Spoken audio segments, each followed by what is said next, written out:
नमस्कार दोस्तों, मैं विकास विश्वकर्मा आप सबका स्वागत करता हूं विकास स्टडी पॉइंट में। दोस्तों, इस वीडियो में हम बात करने वाले हैं क्लास 12 का चैप्टर नंबर 10 उपनिवेशवाद और देहात, जिसका पार्ट 2 करने वाले हैं। जिन बच्चों ने पार्ट 1 नहीं देखा है, जाके पार्ट 1 देखिए। डिस्क्रिप्शन में उसका लिंक मैं दिया हूं, जाइए वहां पे क्लिक कीजिए और देख लीजिए, ठीक है। और उसके बाद देखना पार्ट 2 और चीजों को बहुत ही बेहतरीन ढंग से देखना। अभी तक हमने फर्स्ट पार्ट में देखा, जहां पे हमने बात किया जमींदार की जमींदारी नीलाम कर दी जाती थी। अंग्रेज जब यहाँ पे शासन करने आए थे इंडिया में, तो बंगाल में उन्होंने अपना शासन सबसे पहले स्थापित किया था। ईस्ट इंडिया कंपनी का निर्माण किया था और उसके तहत इन्होंने 3 टाइप्स की कर व्यवस्था लागू कर दी थी, जिसके बारे में हमने ऑलरेडी पढ़ लिए हैं। अब हम बात करने वाले हैं कि अब पहाड़ी लोगों का जीवन क्या था। तो इसमें बहुत ही मजेदार चीजें हैं जो जिसको आप पढ़ोगे। इजी चैप्टर है, कहानी जैसी चीजें आपको याद होंगी। तो समझते हैं पहाड़ी लोग और उनका जीवन। तो पहाड़ी लोग वो लोग थे जो राजमहल की पहाड़ियों के इर्द गिर्द रहा करते हैं। आप कहोगे सर ये राजमहल की पहाड़ी कहाँ पे है? तो झारखंड का एक हिस्सा है, ठीक है, जो बिहार और झारखंड के बॉर्डर के पास ही है। तो राजमहल की पहाड़ी वहां पे है, जिसके इर्द गिर्द रहा करते थे, जैसा कि आप इमेजों में देख सकते हैं, ठीक है। अभी इन्हीं की जीवनचर्या के बारे में हम पढ़ने वाले हैं। तो समझिए, राजमहल की पहाड़ियों के इर्द गिर्द पहाड़ी लोग रहा करते थे। दूसरा, झूम खेती करते थे। मतलब क्या है, कभी नीचे खेती किया, क्योंकि देखो जंगल है तो जंगलों को साफ करना पड़ेगा। साफ करने के बाद वहां पे खेती करनी पड़ेगी, और जंगलों की भूमि उतनी उपजाऊ नहीं होती है। इस वजह से कुछ टाइम बाद वहां पर फसल जब अच्छी नहीं होती थी, तो उस चीजों को छोड़कर कहीं और चले जाते थे, वहां के जंगलों को साफ करते थे, वहां पे खेती करते थे। तो इस तरीके से झूम खेती किया करते थे, कभी इधर कभी उधर, कभी उधर कभी उधर, इस तरीके की चीजें वहां पे चला करती थी। इसके अलावा दाल, ज्वार, बाजरा इत्यादि चीजें उगाया करते थे। पहाड़ी लोग खाने के लिए महुए के फूल इकट्ठा करते थे। क्या इकट्ठा करते थे? महुआ का फूल। महुआ एक टाइप का पेड़ है जिसका एक फल होता है, उसको एकत्रित किया करते थे और उसको खाने में बहुत ही अच्छा लगता था इनको, इसलिए वो उसे खाया करते थे। आगे समझते हैं। और बेचने के लिए रेशम के कोये और राल एकत्रित करते थे। मतलब रेशम के कोया एकत्रित किया जाता था, ठीक है, और साथ ही साथ राल एकत्रित किया जाता था। राल क्या होता है? बेसिकली जो पेड़ होता है, पेड़ से निकलने वाला जो गम होता है, जो रेड कलर का होता है ना, तो वो जहां पे एकत्रित हो जाता है, और वो बेसिकली आग वगैरह अगर जलाना हो तो बहुत ही जल्दी आग लग जाता है उसमें। तो बहुत सारी चीजों में यूज किया जाता है, ठीक है। आगे, काठ कोयला बनाने के लिए लकड़ियों को इकट्ठा करते थे। कोयला बनाने के लिए लकड़ियों को इकट्ठा करते थे। शिकार करना, झूम खेती करना, रेशम के कीड़े पालना इत्यादि चीजें चला करती थी। और ये बेसिकली जंगलों से घनिष्ठ रूप से जुड़े हुए थे, क्योंकि जंगल से ही इनका जीवन यापन हुआ करता था। आगे समझते हैं। इमली के पेड़ों के बीच झोपड़ी बना के रहा करते थे। इसके अलावा आम के पेड़ों के छाया में आराम करते थे, ठीक है। और पूरे प्रदेश को अपनी भूमि मानते थे, क्योंकि अब पहाड़ियों पर किसका कब्जा रहेगा, तो सारा प्रदेश उन्हीं का है, ऐसा उनको लगता था। आगे समझते हैं। मुखिया समूह में एकता बनाए रखने के लिए झगड़ों को निपटाते थे। मतलब क्या है कि अब जब वहां पे पहाड़ी लोग रहा करते थे, तो समुदाय इनका ज्यादा था। तो समुदाय ज्यादा होने की वजह से एक मुखिया को बनाया गया था, कि ताकि वो सभी को देखभाल करें। आज के टाइम पे देख सकते हो तो पहाड़ी कुछ इस तरीके से बन गई है। हरा भरा तो नहीं है, बट इस तरीके से पहले हरा भरा था, ठीक है। अब इस तरीके की चीजें हो चुकी हैं। आगे, पहाड़ी लोग इन इलाकों पर आक्रमण करते थे जहां पर किसान बस कर रहते थे। अच्छा, पहाड़ी लोग कई बार ऐसा कर देते थे जहां पे किसान लोग बस कर रहते थे, मतलब जहां पे गांव टाइप में बसा के रहा करते थे, वहां पे कभी काल पहाड़ी लोग आक्रमण भी कर देते थे। आप कहोगे भैया ये आक्रमण करते क्यों थे? तो ये इसलिए करते थे, जब अकाल की स्थिति पड़ जाती थी, जब भुखमरी की स्थिति पड़ जाती थी पहाड़ी लोगों के पास, तो उस टाइम पे खाने के लाले पड़ जाते थे और उस टाइम पे वो आक्रमण कर देते थे, ठीक है। तो ये हमले अकाल के दिनों में जीवित रखने के लिए किया जाता था, या अपनी ताकत को दिखाने के लिए आक्रमण करते थे। कई बार ये ताकतों को दिखाने के लिए आक्रमण करते थे। साथ ही साथ अगर बात करें तो पहाड़ी में जो रास्ता गया होता था ना, उस पे इनका नियंत्रण हुआ करता था, और जो भी इस रास्ते से जाता था उनको लूट लेते थे ये। और फिर उसके बाद कई बार ऐसा होता था कि पहाड़ी लोगों को जो व्यापारी है वो टैक्स भी दिया करते थे, कि भाई हम आपको पैसा दे दे रहे हैं और बदले में आप हमारी हिफाजत करोगे और आप लूटोगे नहीं सामानों को। तो इस तरीके से भी पहाड़ी लोग वहां पे रहा करते थे। तो देखिए, जमींदार इन पहाड़ी मुखियाओं को नियमित रिश्वत भी देते थे, जिसकी वजह से शांति खरीदते थे। आगे, पहाड़ी द्वारा नियंत्रित रास्तों पर अनुमति के लिए कुछ धन दिया जाता था, यानी कि हम आपके रास्तों को यूज करेंगे और इसके बदले में हम आपको कुछ धन दे देंगे, ठीक है।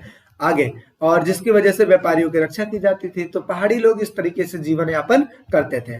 आगे समझते हैं पहाड़ी लोगों की समस्या क्या थी। तो यहाँ पे इस इमेज में आप देख लीजिए, झूम खेती इस प्रकार से की जाती थी। देखिए, इस तरीके से झूम खेती की जाती थी। पहले साफ किया जाता था, फिर यहाँ के जो घास फूस होते थे उनको जला दिया जाता था और फिर यहाँ पे खेती की जाती थी। तो देखिए, 18वीं शताब्दी के अंत तक जंगलों को साफ करके खेती की सीमाओं को बढ़ा दिया गया। साथ ही साथ जमींदार ने प्रति भूमि को धान की खेती में बदल दिया, यानी कि जो जमींदार हुआ करते थे वो जो प्रति भूमि होती थी, जहां पे प्रोडक्शन नहीं होता था, जहां पे खेती नहीं होती थी, उसको उपजाऊ बना देते थे ताकि वहां पे खेती हो पाए।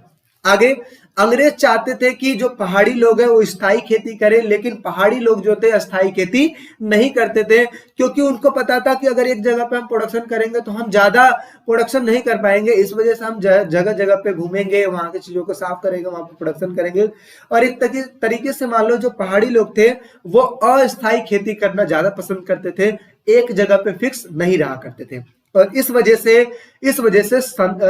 से जो अंग्रेज थे वो हमेशा गुस्सा करते थे पहाड़ी लोगों के ऊपर, ठीक है।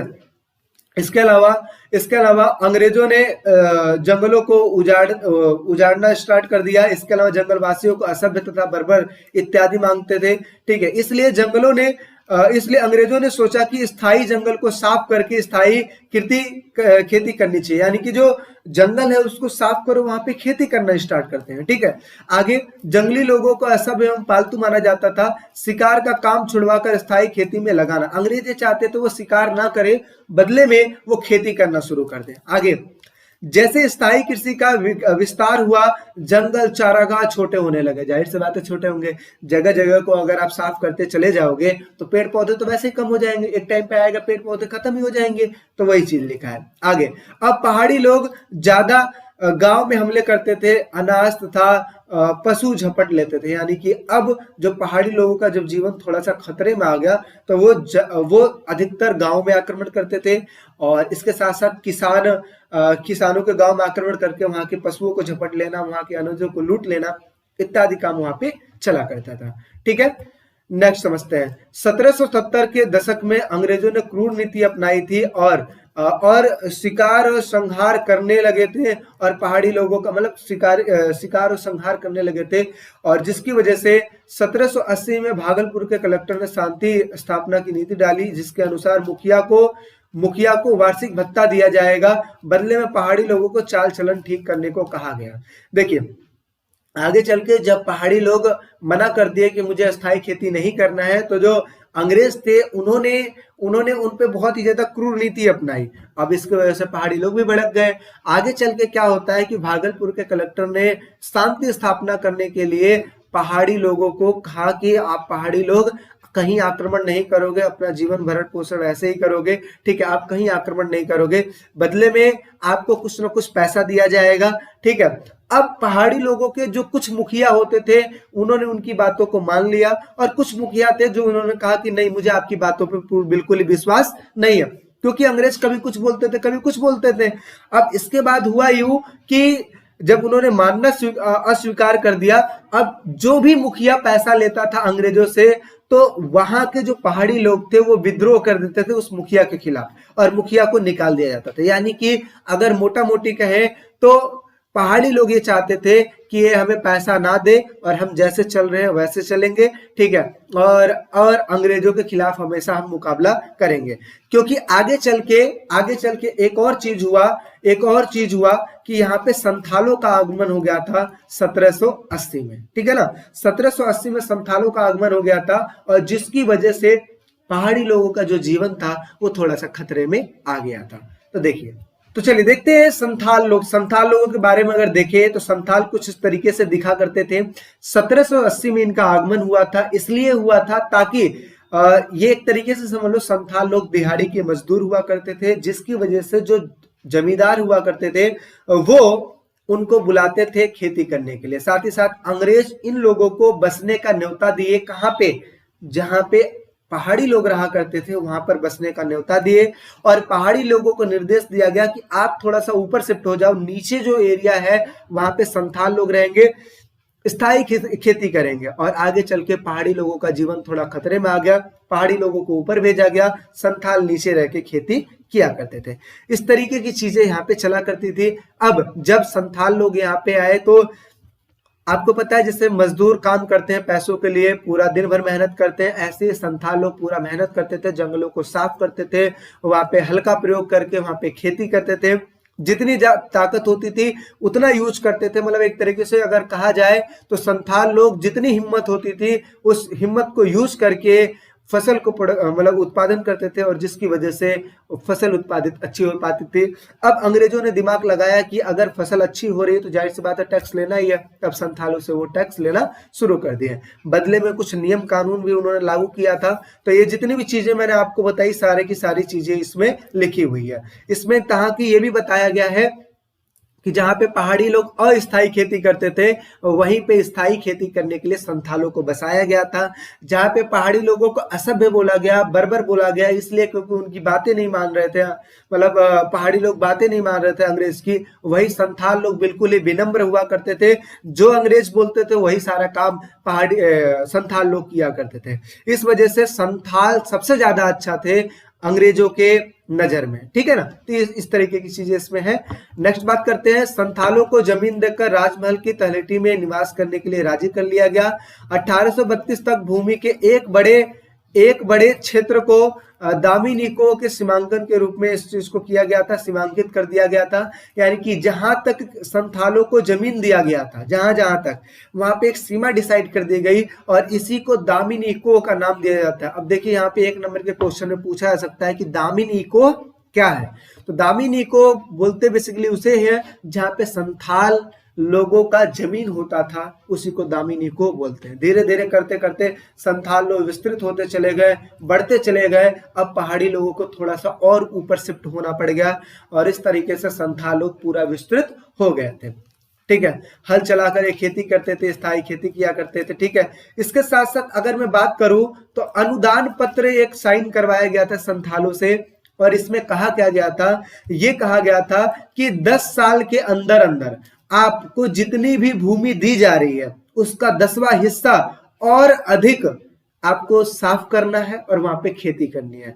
फॉर एग्जाम्पल के लिए अगर मान लो आपको 100 बीघा खेत दिया जा रहा है, 100 बीघा खेत दिया जा रहा है खेती करने के लिए, तो आपको 10 साल के अंदर अंदर इसका जो 10वां भाग है, यानी कि 10वां भाग का मतलब क्या हुआ, 10वां भाग का मतलब होता है 10% और हिस्सा आपको खेती करनी पड़ेगी 10 साल के अंदर। यानी कि इस तरीके से आपका 100 बीघा खेत था, अब 10 साल के बाद आपका कितना हो जाएगा, 110 बीघा हो जाएगा। और इस तरीके से संथाल लोग अपनी जमीनों को विस्तृत करते चले जा रहे थे। ठीक है। तो यही लिखा हुआ है, ये शर्त दी गई थी। साथ ही साथ पूरे क्षेत्र का एक नक्शा डिसाइड किया गया था। जहां जहां इनका सीमा होता था वहां वहां पे कुछ ऐसी चीजों को गाड़ के रखा जाता था जो ये बताए कि ये जो जमीन है वो संथालों की ही है। मतलब क्या है, एक तरीके से बाउंड्री कर दिया गया था। ठीक है। आगे समझते हैं, बाउंड्री किससे, खंभों से बाउंड्री कर दिया गया था। ठीक है। ये है संबे नहीं है, खंबे से बाउंड्री कर दिया गया था। साथ ही साथ बात करें तो यहीं से पहाड़ी और संथालों की दुनिया अलग हो गई, क्योंकि संथालों के आने की वजह से जो पहाड़ी लोग थे उनका जीवन बहुत ही ज्यादा प्रभावित हुआ था। ठीक है। और धीरे धीरे संथाल लोग तेजी से बढ़ते हुए चले गए। और इसके अलावा अगर बात करें, पहाड़ी लोगों को ऊपर शिफ्ट होना पड़ गया जहां पे खेती के लायक बिल्कुल ही जमीन नहीं थी। अब इसकी वजह से जो पहाड़ी लोग थे वो भी परेशान हुआ करते थे। अब किसानों पर वो आक्रमण कर देते थे, स्थायी जहां पे गांव बसे हुए थे वहां पे वो आक्रमण करके वहां से चीजों को लूट लेते थे। तो इस तरीके से उनका जीवन चलता गया। और इसके अलावा पहाड़ी और संथाल जो लोग थे आपस में इनकी बनने नहीं लगी थी, क्योंकि संथालों के आने से पहाड़ी लोग को दिक्कत हुई थी। आगे समझते हैं संथालों की स्थिति में सुधार। इसमें हम क्या बात करने वाले हैं, इसमें हम ये बात करने वाले हैं कि संथाल जब आए थे तो उनके पास कम जमीनें थी, लेकिन जैसे जैसे वो यहाँ पे रहना शुरू कर दिए वैसे वैसे इनके संख्याओं में विस्तार हो गया, इनके जमीनों में विस्तार हो गया और इनकी स्थिति में भी सुधार आया, क्योंकि प्रोडक्शन ज्यादा करते थे और अंग्रेज इनसे ज्यादा खुश हुआ करते थे। तो यही चीज लिखा हुआ है कि 1838 में 40 गांव थे किसके, संथालों के, लेकिन 1851 में अगर बात किया जाए तो 1473 गांव बन चुके थे। तो आप ये समझ सकते हो 40 गांव से इतना अंतर आ गया, तो जाहिर सी बात है संथालों की स्थिति सुधरी होगी, तभी तो इतना अंतर आया है। आगे अगर बात करें तो संथाल जब आए थे तो उनकी आबादी 3000 थी, लेकिन धीरे धीरे फैल के इनकी आबादी 82,000 हो चुकी थी। तो इस तरीके से बहुत ही तेजी से, ठीक है, बहुत ही तेजी से ये फैलते हुए जा रहे थे। और इसके साथ साथ अगर कहा जाए, ठीक है, तो ये कंपनी जो थी, ईस्ट इंडिया कंपनी थी, उनकी भी तिजोरी भरती जा रही थी। क्यों? क्योंकि इनसे टैक्स ज्यादा मिल रहा था। तो इस तरीके से संथालों की स्थिति में सुधार है। चलिए आगे समझते हैं। यहाँ पे हम देखेंगे कि संथालों ने ब्रिटिश शासन के विरुद्ध विद्रोह क्यों किया। अब जहां तक अभी देखा गया कि संथालों ने पूरे जगह को साफ किया, अच्छे से खेती की, लेकिन इसके बावजूद भी संथालों ने ब्रिटिश के खिलाफ विद्रोह क्यों किया, इसके पीछे कई सारे कारण थे। कारण क्या था कि अंग्रेजों ने अब टैक्स लगाना ज्यादा कर दिया था और संथालों को टॉर्चर करना शुरू कर दिए थे, और जिसकी वजह से संथाल जो थे परेशान हो गए थे। क्या क्या चीजें हुई थी, इन चीजों को समझते हैं। तो देखिए लिखा है पहला पॉइंट कि अंग्रेजों ने संथालों को स्थायी रूप से खेती करने और बसाने के लिए जमीनें तो दी थी, परंतु अंग्रेजों का एक उद्देश्य अधिक से अधिक राजस्व की प्राप्ति करना था। मतलब ज्यादा से ज्यादा जमीनें तो दी थी, लेकिन सबसे ज्यादा उनका मेन मकसद था कि भाई ज्यादा से ज्यादा टैक्स यहां से मिल सके। आगे कंपनी अपने राजस्व में वृद्धि करने के लिए भारी कर लगा रही थी, जिसका भुगतान कर पाना मुश्किल हो रहा था, कठिन हो रहा था। किसके लिए? संथालों के लिए। ठीक है। आगे साहूकार लोग ऊंची दर पर ब्याज लगाने लगे थे। अब जो साहूकार वहां पे रहा करते थे, वो अब संथालों को जो पैसा देते थे वो उचित रेट में, मतलब उचित ब्याज में दिया करते थे, मतलब ज्यादा से ज्यादा ब्याज लिया करते थे। ठीक है। और इसके लिए क्या होता था, धीरे धीरे करके जो उनका ब्याज होता था वो और ज्यादा बढ़ जाता था। ठीक है। इसके अलावा अगर बात करें, जमींदार लोग दामी निको के क्षेत्रों पर अपना नियंत्रण का दावा कर लिया। मतलब क्या है कि जब वो पैसा नहीं दे पाते थे संथाल, तो जितना भी उनकी जमीन हुआ करती थी संथालों की, उस पर अपना अधिकार कर लेते थे जमींदार। ठीक है। आगे उपयुक्त कारणों के फलस्वरूप संथाल लोग साहूकारों और औपनिवेशिक राज के दमन चक्र में तंग आ चुके थे, और इस तरीके से 1855 से 56 में संथालों ने ब्रिटिश शासन के विरुद्ध विद्रोह किया, परंतु असफल रहे। अब यहाँ पे मैं आपको एक विद्रोह दिखा देता हूं। देखिए इस तरीके से इन्होंने विद्रोह किया था। ठीक है। और सिंधु मांझी इस चीज को स्टार्ट किए थे, संथाल विद्रोह का नेता ये थे। और इस तरीके से अगर देखा जाए तो अंग्रेजों के खिलाफ इन्होंने लड़ाई लड़ी, लेकिन इस युद्ध में वो असफल रहे थे। ठीक है। आगे समझते हैं। यहाँ पे अगर देखा जाए तो अब इस युद्ध में वो असफल तो रहे, लेकिन इसके साथ साथ इनको कुछ जमीनें भी दी गई थी। कितनी? 5500 वर्ग मीटर की जमीनें इनको, वर्ग मील की जमीनें इनको दी गई थी। और कहाँ पे दी गई थी? भागलपुर और बीरभूम में इस चीज को दिया गया था। और संथालों ने इस पे, संथालों को जो जमीनें दी गई थी उस पे अंग्रेजों ने ये सोचा कि अब संथालों को जमीन देकर संथालों को अब खुश कर देना है और वहां पे वो राज करेंगे। तो इस तरीके से औपनिवेशिक राज को आशा थी कि संथालों के लिए नया जो परगना मतलब वह क्षेत्र जहां पे वो रहा करते थे। ठीक है। संथाल लोग रहा करते थे। संथालों के लिए एक नया परगना बनाने और उसमें कुछ विशेष कानून लागू करने से संथाल लोग संतुष्ट हो जाएंगे, ऐसा लगता था अंग्रेजों को। ठीक है। तो आपने देखा कि जो संथाल है, संथालों ने विद्रोह भी किया क्योंकि उनको टॉर्चर किया जा रहा था, और लेकिन वो युद्ध में असफल तो रहे, लेकिन इनको कुछ न कुछ जमीनें मिली जहां पे वो अपना खेती कर सकते थे। चलिए नेक्स्ट बात करते हैं, बुकानंद कौन था। तो जैसा कि हमें पता है कि बुकानंद जो था, बुकानंद ईस्ट इंडिया कंपनी का कर्मचारी था, और बेसिकली उसका काम क्या था, जगह जगह पे जाना है, ग्रामीण इलाकों में या पहाड़ी इलाकों में, वहां की चीजों को देखना है, देखने के बाद उसका विवरण लिखना है, यानी बहुत सारी चीजों के बारे में विवरण लिखता था। और हाँ, इसका पूरा का पूरा जो खर्चा था वो ईस्ट इंडिया कंपनी उठाया करती थी, और बदले में ईस्ट इंडिया कंपनी ने बुकानंद को ये समझा रखा था कि देखो भाई, आप कुछ भी करो, उससे मुझे मतलब नहीं है, आप जो भी चीज लिखोगे वो ईस्ट इंडिया कंपनी के फेवर में ही लिखोगे, मतलब उसके खिलाफ नहीं लिखोगे आप। यानी टोटल मोटा मोटी कि अगर हम आपका खर्चा उठा रहे हैं तो इसका मतलब ये नहीं कि आप मेरे खिलाफ लिखोगे, पूरा का पूरा जो चीज है ना आप मेरे फेवर में लिखोगे। तो ये सारी चीजों की वजह से ईस्ट इंडिया कंपनी ने बुकानंद को भेजा था सारी चीजों का विवरण लिखने के लिए।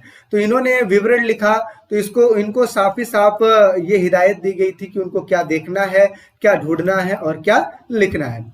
साथ ही साथ बात करते थे तो ये फौज के साथ साथ गांव में जाते थे एजेंट के रूप में बन के, और वहां के पत्थरों, चट्टानों और भूमि के विभिन्न प्रकारों को देखा करते थे। साथ ही साथ बुकानन पत्थर, चट्टान, भूमि, खनिज, ग्रेनाइट इत्यादि चीजों का पता लगाते थे और सभी चीजों का निरीक्षण करते थे और उन्हीं सभी चीजों को अपने विवरण में लिखा करते थे। तो ये है बुकानन। अच्छा, इनके विवरण पर हम विश्वास इसलिए नहीं कर सकते क्योंकि इनको पूरा का पूरा ईस्ट इंडिया कंपनी ने समझा के भेजा था कि आपको क्या क्या चीज करना है। तो जाहिर सी बात है उनके पेपर में चीजें लिखी होंगी तो पता तो लगेगा नहीं कि आखिर जो मेन चीज लिखना था ग्रामीण क्षेत्रों के बारे में कि क्या हो रहा है, कितना टैक्स है, कितना लगान है, इन सभी चीजों के बारे में अच्छा बायोडाटा तो मिल नहीं पाएगा, ठीक है ना। तो ये सारा चीज था बुकानन के विवरण के बारे में और ये बहुत ही रेयर केस में क्वेश्चन पूछता है, हालांकि एक बार इसको देख लेना है।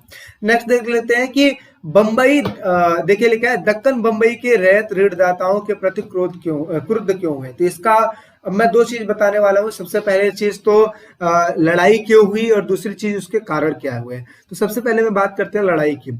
तो जैसा कि आपको पता है कि साहूकार ऋण देते थे रैयतों को, रैयतों को ताकि वो प्रोडक्शन कर पाए, खेती कर पाए। लेकिन यहाँ पे समझने वाली ये बात है कि जो साहूकार थे ना वो दिन प्रतिदिन लालची होते चले गए और वो ये सोचने लगे कि जितना ज्यादा हो सके बस लूट लो, रैयतों को, किसानों को लूट लो। इस वजह से अब यहाँ पे जो रैयत थे वो साहूकारों के खिलाफ हो गए, ठीक है। और उसके बाद हुआ क्या कि यह आंदोलन स्टार्ट हुआ पुणे के एक जिले में जिसका नाम है सुपा गांव में इस चीज को स्टार्ट किया गया था, ठीक है। और जहां पे व्यापारी और साहूकारों का एक तरीके से जमावड़ा लगता था, वहां पे वो उपस्थित हुआ करते थे।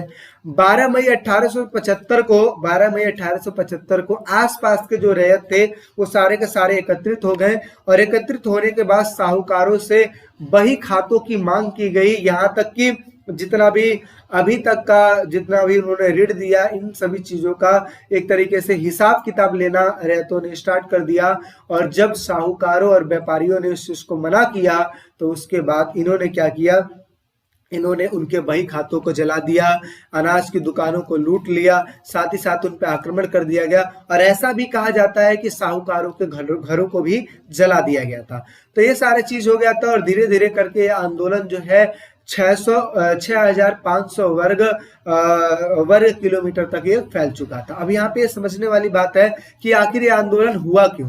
तो आप सबको पता है कि स्थायी बंदोबस्त और इस्तमरारी बंदोबस्त हर जगह पे अंग्रेजों ने लागू कर दिया था। लेकिन इसका एक अगर देखा जाए तो अंग्रेजों ने ये इसलिए लागू किया था ताकि इनको एक फिक्स कर मिल पाए। लेकिन धीरे धीरे जब प्रोडक्शन ज्यादा होने लगा तो अंग्रेजों को समझ में आया कि यार हम फिक्स कर ले रहे हैं तो हमारे कर में तो वृद्धि हो नहीं रही है, इनके उपज में इनके फसलों में वृद्धि हो रही है, लेकिन हमारे जो टैक्स है उसमें वृद्धि तो नहीं हो रही है। तो इस वजह से जो अंग्रेज थे उन्होंने नए नए प्रकार के कानून लागू करने स्टार्ट किए, नए नए प्रकार के कर लागू करने स्टार्ट कर दिए। और इस तरीके से अंग्रेजों ने एक और नया कर जोड़ दिया जिसको कहते हैं रैयतवाड़ी, जो कि मैंने आपको पहले ही बता दिया है। रैयतवाड़ी कर वो व्यवस्था थी जिसमें किसानों से पैसा लिया जाता था, सीधे तौर पर टैक्स उन्हीं से ले लिया जाता था, बीच का बिचौलियों को गायब कर दिया गया था, ठीक है। इसके साथ साथ अगर बात करें तो 1820 में अगर देखा जाए तो राजस्व की जो राशि थी वो इतनी ज्यादा अधिक थी कि कई सारे जो लोग थे वो अपना जो जमीन है उसे भी छोड़कर, ठीक है, छोड़कर वो चले गए, ठीक है। आगे चल के फसल अच्छी हो या ना हो कर वसूला ही जाता था। और फिर कर जब वसूला जाता था तो जो कर भरने के लिए जो किसान हुआ करते थे वो साहूकारों से पैसा लेकर टैक्स भर देते थे। अब साहूकारों से पैसा ले लेते थे तो इनका जो टैक्स धीरे धीरे मतलब जो ऋण है वो धीरे धीरे ब्याज बढ़ता चला जाता था। और इस तरीके से बहुत ही ज्यादा शोषण किया गया रैयतों का और उनकी जमीनों को भी ले लिया गया साहूकारों के द्वारा। अब साहूकार इसके खिलाफ हो गए और फिर जाकर उन्होंने आक्रमण कर दिया, ठीक है। इसके साथ साथ एक घटना और घटी थी कि अमेरिकी गृह युद्ध हुआ था। अमेरिकी गृह युद्ध जब हुआ था तो अमेरिका ने कपास देना बंद कर दिया ब्रिटिश को। तो उस वजह से जो ब्रिटिश सरकार थी उन्होंने क्या किया, भारत को भारत से ज्यादा प्रोडक्शन करे कपासों की। जब ये भारत ने प्रोडक्शन कर लिया तो पता लगता है अमेरिका का गृह युद्ध बंद हो गया। अमेरिका का गृह युद्ध जब बंद हो गया तो इसकी वजह से जो भारत ने जो प्रोडक्शन किया था कपासों की, अब उसका जो निर्यात था वो कम हो गया। अब जो किसान थे, किसानों ने जो कर्जा ले लेके प्रोडक्शन किए थे, अब वो सारी जो चीजें थी अब सस्ते रेट में बेचनी पड़ गई। अब किसान कर्जों के तले दबे रह गए, ठीक है। और इस तरीके से किसानों को बहुत ज्यादा नुकसान हुआ और किसानों ने क्या किया, फिर इसका बदला लेना सोचा। अब ये जो अमेरिकी गृह युद्ध है, अभी इसके बाद नेक्स्ट स्लाइड में मैं आपको समझाने वाला हूं पूरा विस्तृत रूप से। अभी एक लाइन में बस लिखा हुआ है, तो बस ये समझ लो कि 1865 में अमेरिका गृह युद्ध समाप्ति की वजह से जो भारत की स्थिति थी वो खराब हो गई और कपास की कीमतों में गिरावट हो गया। साहूकारों ने ऋण देना बंद कर दिया और जहां पे 50% टैक्स लगाना होता था, जहां पे 50% ब्याज लगाना होता था, वहां पे वो 100% ब्याज लगाना शुरू कर दिए। और इस तरीके से एक डेटा के थ्रू अगर बताया जाए तो 100 रुपए पे 2000 ब्याज लिया गया। मतलब एक तरीके से आप देख सकते हो कि दक्कन दंगा आयोग का एक मामला सामने आया था जिसमें एक ऋणदाता जो था उसने 100 रुपया लिया था उधार साहूकारों से, लेकिन देखो साहूकारों ने 100 रुपये मूलधन पे 2000 ब्याज लिए। अब समझ लो ये शोषण ही हो रहा है ना एक तरीके से, 20 गुना ब्याज लेना, ये कहाँ का इंसाफ है, क्योंकि यहाँ पे चक्रवृद्धि ब्याज चलता था। तो इस तरीके से फिर इन्होंने अपना दक्कन में बढ़िया से लड़ाई किया और लड़ाई करने के बाद वहां के सभी चीजों को जलावला दिया। तो ये सारा चीज हुआ था। अब इसके लिए एक दक्कन दंगा आयोग बनाया गया था। तो दक्कन दंगा आयोग किसने बनाया था, तो ये जो दक्कन में विद्रोह फैला था इसके लिए बनाया गया था। भारत सरकार के दबाव में मुंबई सरकार ने इस चीज को बनाया था, दक्कन में जो दंगा हुआ था उसके लिए। इसके अलावा एक रिपोर्ट तैयार की गई जो कि ब्रिटिश पार्लियामेंट में पेश की गई और आयोग ने दक्कन पीड़ित की जांच करवाई, रैयत, साहूकारों, चश्मदीद गवाहों का बयान लिया कि आखिर ये चीज हुआ क्यों, ठीक है। और इसके अलावा राजस्व दरों, कीमतों, ब्याज के विषय में आंकड़े एकत्रित किए गए कि आखिर ये विद्रोह जो फैला आखिर फैला क्यों, ठीक है। तो इन्हीं सभी चीजों को बनाया गया और विद्रोह का एक्चुअल में कारण क्या था ये सारी चीज देखा गया। वो ये सोच रहे थे कि कहीं ऐसा तो नहीं है कि अंग्रेजों की वजह से ये विद्रोह हुआ हो, ठीक है। तो बाद में सारी चीजों को जब देखा गया तो समझ में आया कि इसमें अंग्रेज यह मानने के लिए तैयार नहीं थे कि जो हुआ वो उनकी वजह से हुआ, क्योंकि वो ये मानते थे कि जो साहूकार है, साहूकारों ने ये सारा चीज किया, उन्होंने ज्यादा से ज्यादा ब्याज लिया, ठीक है, जिसकी वजह से वहां के रैयत भड़क गए। लेकिन अगर मोटा मोटी देखा जाए तो अंग्रेजों का भी इसमें इन्वॉल्वमेंट था। क्यों? क्योंकि यही तो ज्यादा अपना फिक्स टैक्स लेते थे ना, यही तो फिक्स टैक्स लेते थे। अगर वो फिक्स टैक्स नहीं लेते तो शायद ये चीज नहीं होता। तो कहीं ना कहीं देखो अगर देखा जाए तो दोनों की ही गलती थी, लेकिन अंग्रेज मानने के लिए तैयार नहीं थे। आगे समझते हैं अमेरिकी गृह युद्ध क्या था। तो अमेरिकी गृह युद्ध को बहुत ही बारीकी से समझना है। अमेरिकी गृह युद्ध बेसिकली हुआ क्या, इसको मैं ओरली आपको समझाता हूँ, वो सारी चीजें इसमें लिखी हुई हैं, आप पढ़ोगे आपको समझ में आ जाएगा। देखो अमेरिकी गृह युद्ध क्या हुआ था, बात करते हैं कि जो कपास है जिससे वस्त्र बनाए जाते हैं, ब्रिटेन को कपास सबसे ज्यादा चाहिए होता था। तो वो क्या करता था, अमेरिका से कपास मंगवाता था और भारत से भी कपास मंगवाता था। अमेरिका से कपास ज्यादा मंगवाता था, यानी कि अगर बात करें 3/4 जो हिस्सा हुआ करता है वो अमेरिका से मंगाता था और भारत से कम मंगाता था, ठीक है। आगे चल के अमेरिका में गृह युद्ध हो गया, यानी कि अमेरिका में अंदर ही अंदर अपना गृह युद्ध हो गया। अब इसकी वजह से वहां से कपास आना बंद हो गया। ब्रिटेन ने कहा कि भारत से कि आप प्रोडक्शन करना स्टार्ट कर दो। प्रोडक्शन करने के लिए यहाँ के लोगों को ज्यादा से ज्यादा ऋण दिया गया, किसानों को ज्यादा से ज्यादा हेल्प की गई ताकि ये कपास का प्रोडक्शन करे। कपास का प्रोडक्शन अच्छा हुआ ही, ठीक है, कपास का प्रोडक्शन हुआ, कपास का निर्यात भी किया जाने लगा। लेकिन तभी अमेरिका का जो गृह युद्ध है 1961 में अमेरिका का गृह युद्ध समाप्त हो जाता है, ठीक है। सॉरी 1961 में 1965 में अमेरिका का जो गृह युद्ध है वो समाप्त हो जाता है। जब गृह युद्ध 1865 में जब खत्म हो गया गृह युद्ध, तो खत्म होने के बाद अब जो भारत का जो निर्यात था कपासों का वो बंद हो गया, ठीक है। अब जो भी किसान पैसा ले रखे थे साहूकारों से, अब जब फसलों का रेट ही नहीं मिलेगा तो कैसे उनको देंगे, और इस तरीके से वो कर्जों के तले दबे रह गए। और आगे चल के अभी जो दक्कन दंगा हमने पढ़ा ना ऊपर मुंबई वाला, तो वो सारा चीज वहां पे हुआ था, ठीक है ना।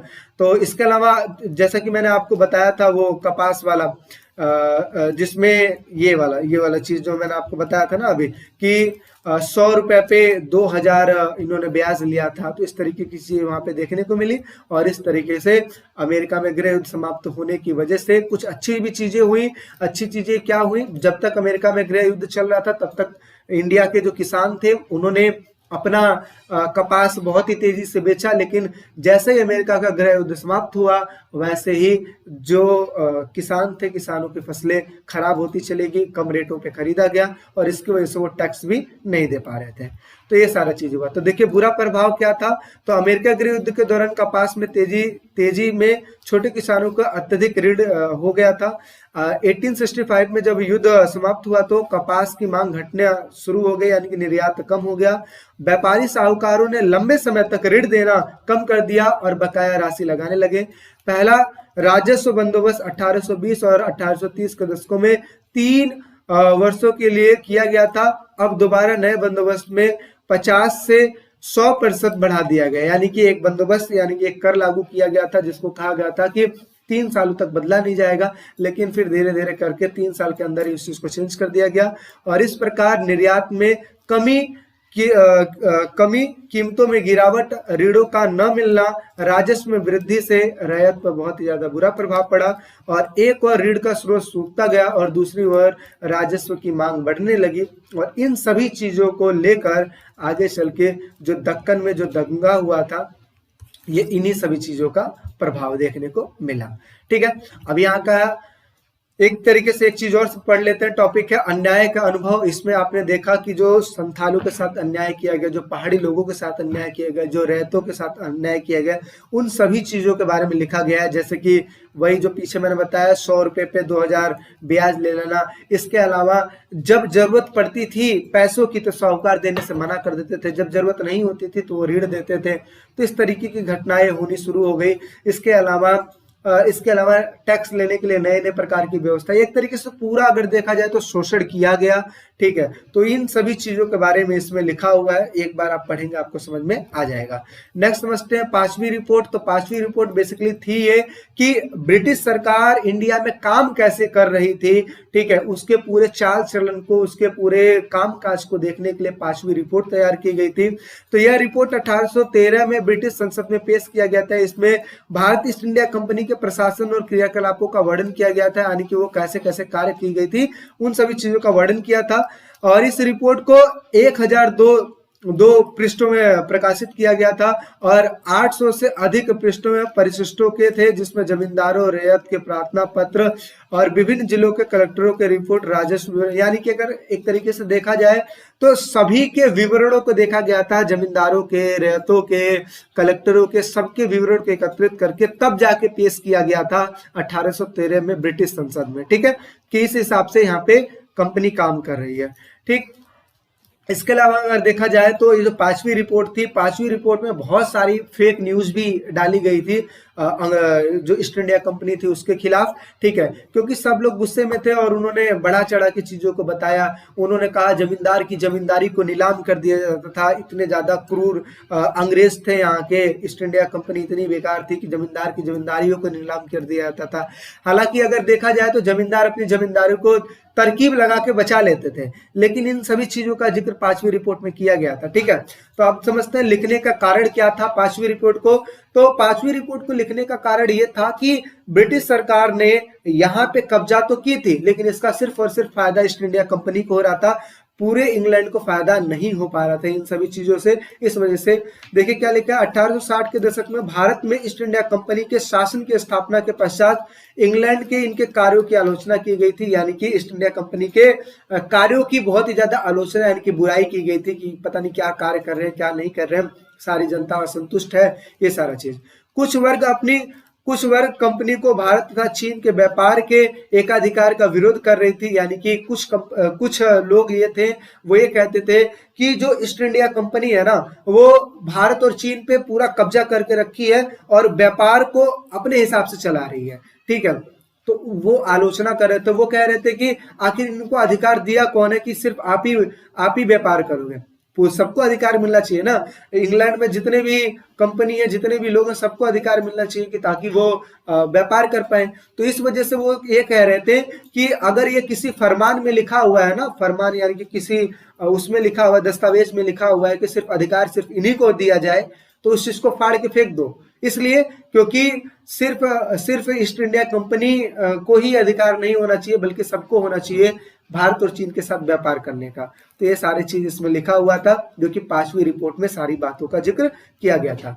कई राजनीतिक समूहों का विचार था कि बंगाल विजय का केवल ईस्ट इंडिया कंपनी को ही सबसे ज्यादा लाभ हुआ है, पूरे ब्रिटिश राष्ट्र को नहीं मिला है।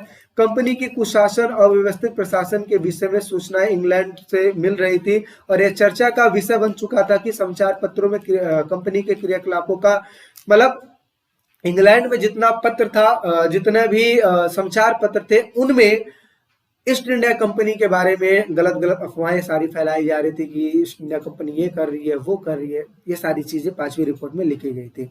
ठीक है, परिणाम क्या हुआ? कंपनी के कामकाज की जांच पड़ताल करने के लिए एक समिति की नियुक्ति की गई।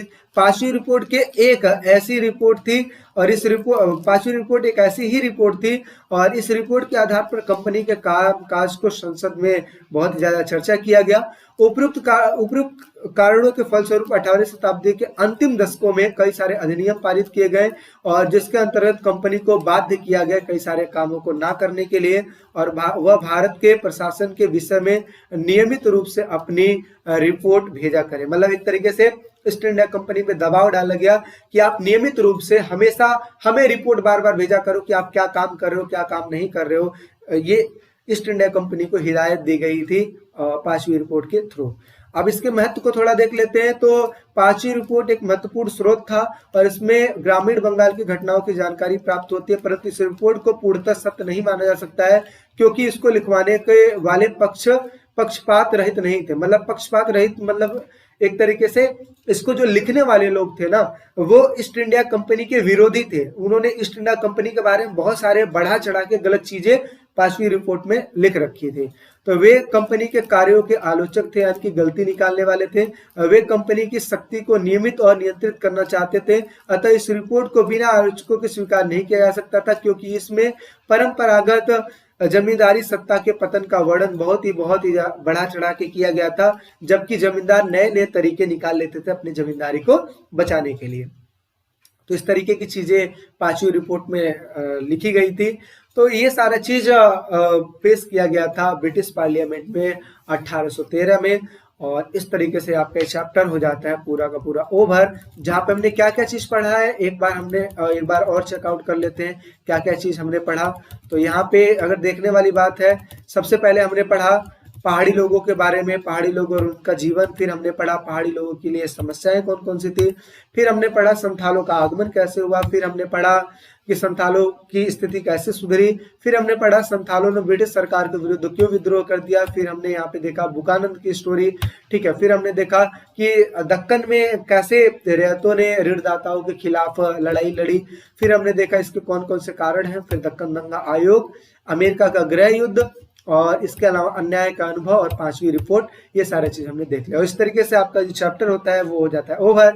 तो मिलते हैं नेक्स्ट वीडियो में, अभी के लिए टेक केयर।